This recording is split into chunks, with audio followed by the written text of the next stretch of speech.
It wasn't the chandelier, the bar fall, or even Del Boy's dodgy schemes that nearly brought Only Fools and Horses to its knees. It was something far stranger, a moment so unexpected, so unsettling, that even the BBC didn't quite know what to do with it. For a show built on laughter, the scene in question felt like someone had suddenly switched off the lights in Peckham. It wasn't funny. It wasn't charming, and it definitely wasn't what fans had come to love.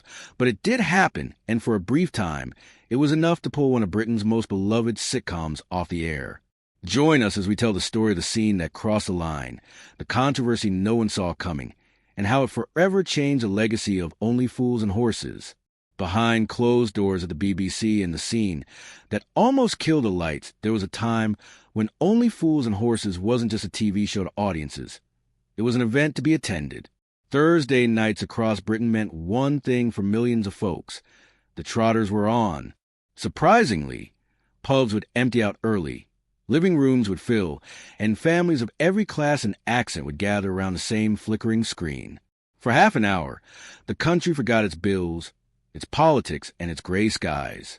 All that mattered was Del Boy, Rodney, and the latest get-rich-quick disaster in Nelson Mandela House.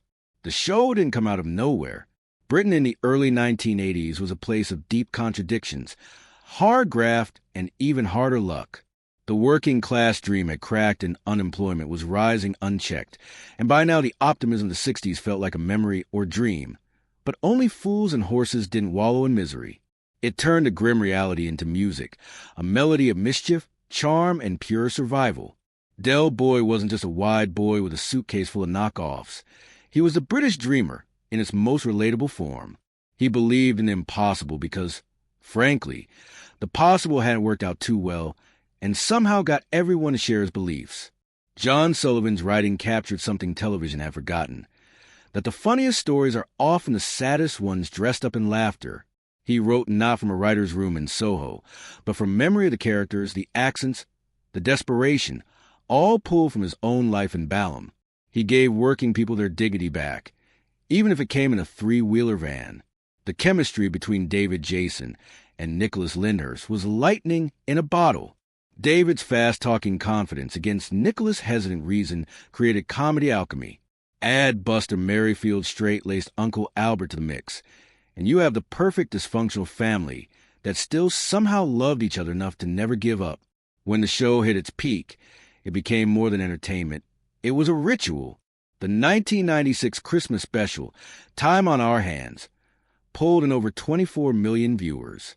That's nearly half the UK population at the time, sitting in silence, laughing together, crying together, as the Trotters finally found their fortune. In that moment, it wasn't just fiction, it was fulfillment. The show's humor was distinctly British with its cheeky, irreverent, and deeply emotional theme. It didn't mock poverty. It mocked the absurdity of trying to escape it. Del's "next year will be millionaires" became both a punchline and a prayer. Every time he said it, you could feel a nation quietly hoping he might be right this time. But what made Only Fools and Horses truly special wasn't the gags or the catchphrases. It was how it made the audience feel. When Del Boy fell through the bar, people laughed till they cried. When Granddad died, they cried till they laughed again.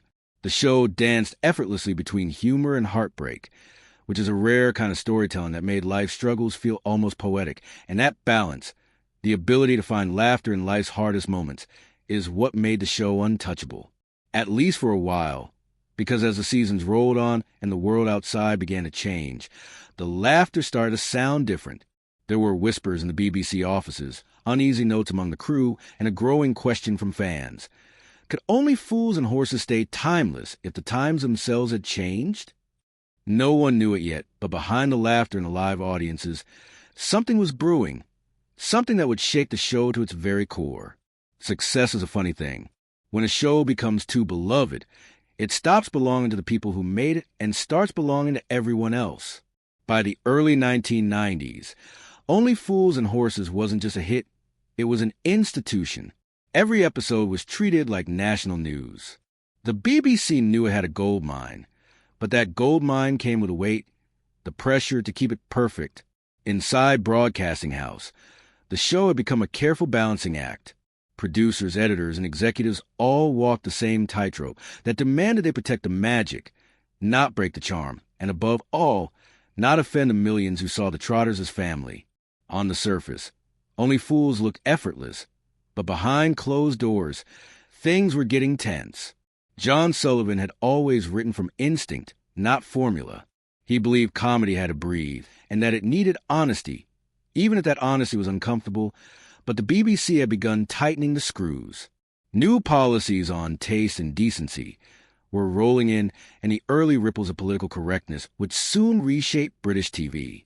Suddenly, jokes that once passed with a wink and a laugh were underlined in red. Scenes were debated, lines were softened, and moments that John thought emotionally necessary were now labeled as being potentially problematic. It wasn't censorship in the old-fashioned sense. It was something subtler, a quiet fear that maybe Only Fools had reached a point where it could offend by simply existing. Inside the writers' meetings, arguments began to surface. The show was changing into a darker, more sentimental tone. John wanted to reflect that the Trotters were aging, that life wasn't as simple as Del's bravado made it seem, but the BBC wanted the laughs, the comfort, the guaranteed Christmas magic. One executive allegedly said during a script meeting, "People want the chandelier, not the shadows." Still, he pushed forward. He began experimenting and testing boundaries through character development, new tones, and moments that stripped away the show's safety net. He wanted to show the pain behind the punchlines, and that's where things started to get complicated. The episode in question, the one that would later stir so much controversy, was, on paper, meant to be harmless. A character-driven story with a few emotional beats, nothing more. But as filming began, there were murmurs among the crew. Certain scenes felt unusually heavy, the jokes slower, the tone uneasy. It wasn't that it wasn't funny. It just didn't feel like Only Fools and Horses. According to studio notes and production gossip that leaked years later, one particular scene was raising eyebrows. It touched on something raw, something real, the kind of subject that comedy rarely dares to touch. John, ever the storyteller, believed it needed to stay. The BBC, on the other hand, believed it needed to disappear. Meetings were called. Scripts were redacted. Alternate cuts were made, and still, he refused to back down. He reportedly told producer, "If we're telling the truth, we can't flinch when it gets uncomfortable." But the truth, as it turned out, was exactly what the network feared most. By the time the final edit was handed in, the BBC had a decision to make. Air the episode as written, risking complaints, backlash, headlines, or step in and quietly shelve it until further notice. For a few anxious weeks, that's exactly what happened. The Trotters were national treasures because they were funny, lovable, and very British at their core. But John needed people to know that even the funniest characters deserved to show their cracks. The turning point came in 1986, when the BBC scheduled a feature-length Christmas special titled A Royal Flush. It was meant to show Del Boy trying to rise above his station, a classic fish-out-of-water story about class, pride, and misplaced ambition. On paper, it was a perfect setup, but as production rolled on, small creative differences began to surface. Unlike most episodes, A Royal Flush was filmed without a live audience, a decision driven by scheduling and logistics. That seemingly minor change would have a huge impact. Without a live crowd reacting in real time, the performances lost their rhythm. Comedy timing is music, and laughter is its accomplice. Without it, the episode's beats felt strange, pauses too long, jokes landing too flat. Then came the editing. The BBC trimmed parts of the episode to fit the Christmas broadcast window, cutting key moments of warmth that balanced Del Boy's more overbearing side. When the final cut aired, viewers saw a version of Del they didn't recognize. He was now pushy, tone-deaf, and even cruel. The episode's intended message about class insecurity got lost beneath a wave of discomfort. In living rooms across Britain, audiences were left stunned. Letters poured into the BBC. Some viewers said it felt like Only Fools and Horses had lost its heart. Even David Jason later admitted he wasn't happy with how Del came across, calling an episode that never quite worked. Inside the BBC, there was no scandal, no official ban, but there was a realization. The magic of Only Fools was delicate. It depended on the balance of warmth and wit, realism and escapism, and that balance could tilt faster than anyone expected. From that point on, John and the production team were determined to never let that happen again. Every future episode was carefully refined, with each laugh tested against its emotional weight. The show would continue to evolve, but the lesson of a royal flush stayed with it forever. While that scene did knock the show off the air, it had fans debating which moment came closest. Over the years, a handful of episodes have gained reputations for crossing lines, touching nerves, or sparking small-scale BBC controversy. The most talked-about example became a royal flush. The fallout came fast. Within days, newspapers ran letters from fans who felt betrayed. Del Boy's loss of sparkle was the kind of line written to Radio Times by some. Another called it too nasty for Christmas Day. For a show that had built its reputation on warmth and heart, it was a shock to the system. Viewers complained that Del Boy had gone too far. John Sullivan later admitted that a royal flush didn't turn out the way he intended. The episode had been filmed without a live studio audience, which was unusual for the series, and a laughter track was added afterwards, throwing off the timing. To make matters worse, the BBC had edited parts of the script to fit the Christmas schedule, cutting key moments that softened Del's character. Without those balancing scenes, Del seemed mean-spirited instead of misguided. The backlash was immediate. Critics called it the most uncomfortable Only Fools and Horses episode ever made. Even David Jason publicly said he didn't like how Del was portrayed, calling the episode a mistake. When the BBC re-aired it years later, they made subtle edits to restore some of the missing humanity, trimming the harshest dialogue and improving pacing. It's not the only time Fools and Horses brushed up against controversy. Some early episodes, particularly from the 1980s, also contain language and jokes that haven't aged well by modern standards. Terms that were once considered casual are now viewed as offensive, and the BBC has occasionally re-edited or reclassified those episodes when airing them on modern platforms. Still, the myth lives on that somehow, there was an episode so out of line it was pulled from the air. Online forums and fan discussions only added to the mystery. Some swore they'd seen a lost episode that vanished after its first broadcast, though most of these claims stem from a royal flush or misremembered edits from syndicated reruns. The real consequence wasn't censorship, it was reflection. The show went quiet after a royal flush, and no new episodes aired in 1987. Fans began to wonder if Only Fools and Horses had reached its end. In truth, John and the crew were regrouping. He wanted to rethink the tone, rebuild the warmth, and ensure that when the Trotters returned, they'd do so as the family viewers had fallen in love with. That break turned out to be one of the best creative decisions the series ever made. When Only Fools and Horses returned in 1988 with Yuppie Love, it came roaring back to form. The episode featured one of the show's most iconic moments, which was Del Boy's fall through the bar and a renewed sense of humor that reminded everyone why they loved the show in the first place. The darkness had passed, and Peckham was alive again. Thinking about it, a royal flush stands as a turning point and a reminder that even the most beloved shows can lose their footing when they drift too far from their heart.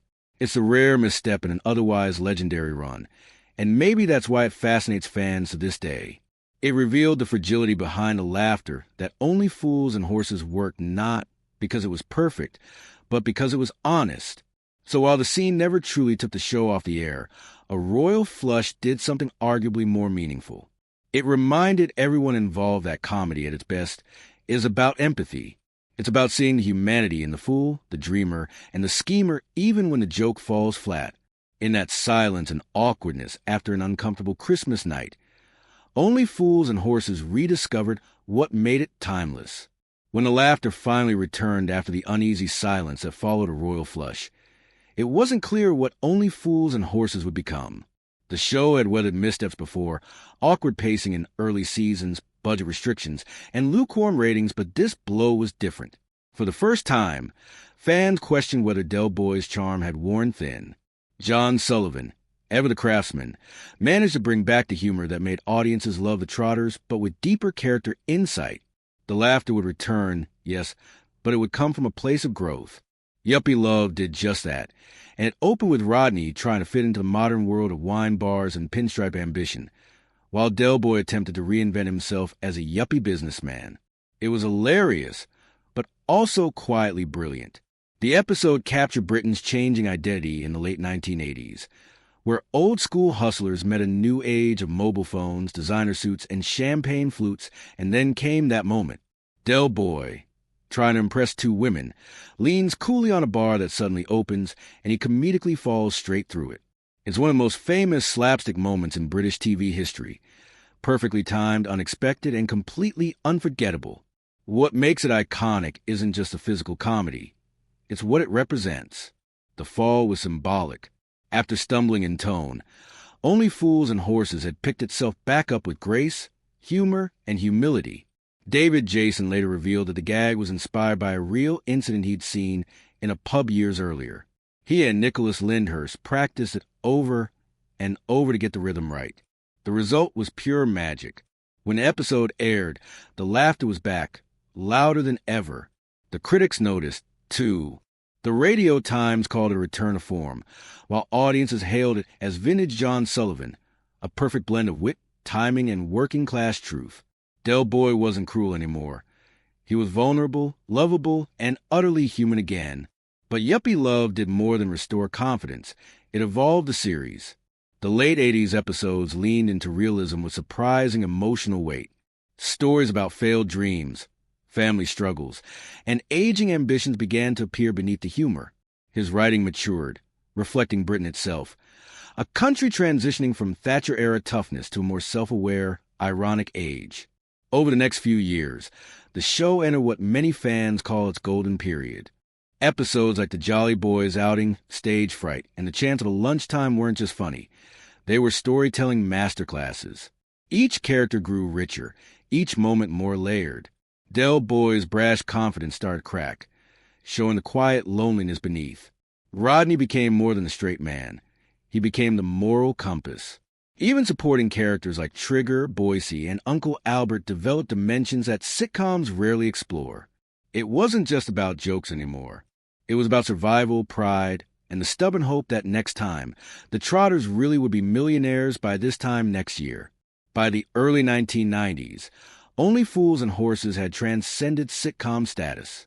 It became a national tradition, part of Britain's collective identity. Christmas specials became events. Families gathered around the television, and Del Boy's catchphrases entered everyday speech. What began as a modest BBC comedy about two dodgy market traders had grown into something bigger, a reflection of working-class resilience, humor, and heart, and it all started with that second wind. The final deals in the end that made history by the mid-1990s. Only Fools and Horses had made vast waves. The show that had started with wobbly ratings and a skeptical BBC had evolved into the crown jewel of British television. But even legends have to close shop one day. John Sullivan, who had steered the show for more than a decade, began to feel that the story of Del and Rodney was nearing its natural end. The brothers had hustled, failed, and dreamed for so long that the audience had seen them at their highest highs and lowest lows. To end it properly, he wanted something poetic, something final. That finale arrived in the form of the legendary Christmas trilogy of 1996 heroes and villains, Modern Men and Time on Our Hands. It began fittingly with Del and Rodney doing what they'd always done, dreaming big and falling hard. Dressed as Batman and Robin for a fancy dress party, the two burst through the misty Peckham streets to accidentally foil a mugging, one of the funniest and most beloved moments in sitcom history. It was classic Only Fools, absurd, heartfelt, and deeply emotional all at once. But beneath the laughs, there was a growing sense of farewell. He had layered the trilogy with themes of aging, change, and what happens when the dream finally comes true, and then, after years of setbacks, the impossible happens. In Time on Our Hands, Del and Rodney discover a long-forgotten pocket watch in their garage, the same watch their late grandfather had once mentioned. It goes up for auction, and the hammer falls at an astonishing £6.2 million.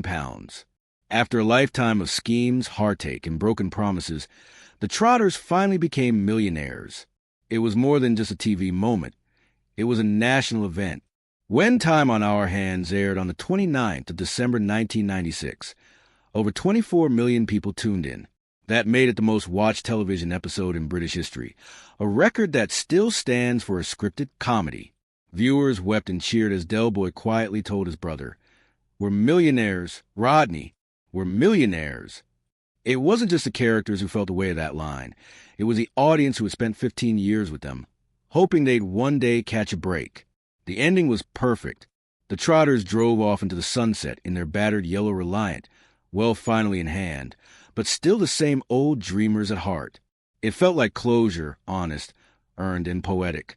Even David Jason admitted that filming those scenes was emotional. He said years later that it felt like saying goodbye to family. Nicholas Lyndhurst agreed, saying, "You could feel the love in the room from the crew, the audience, everyone. We knew we were part of something that would never happen again." John Sullivan, true to his craft, didn't gloat. He simply said he was grateful that Britain had taken the Trotters to heart. For him, the show was never about money or fame. It was about love, perseverance, and laughter in the face of hardship, and with that, only fools and horses bowed out at the height of its power.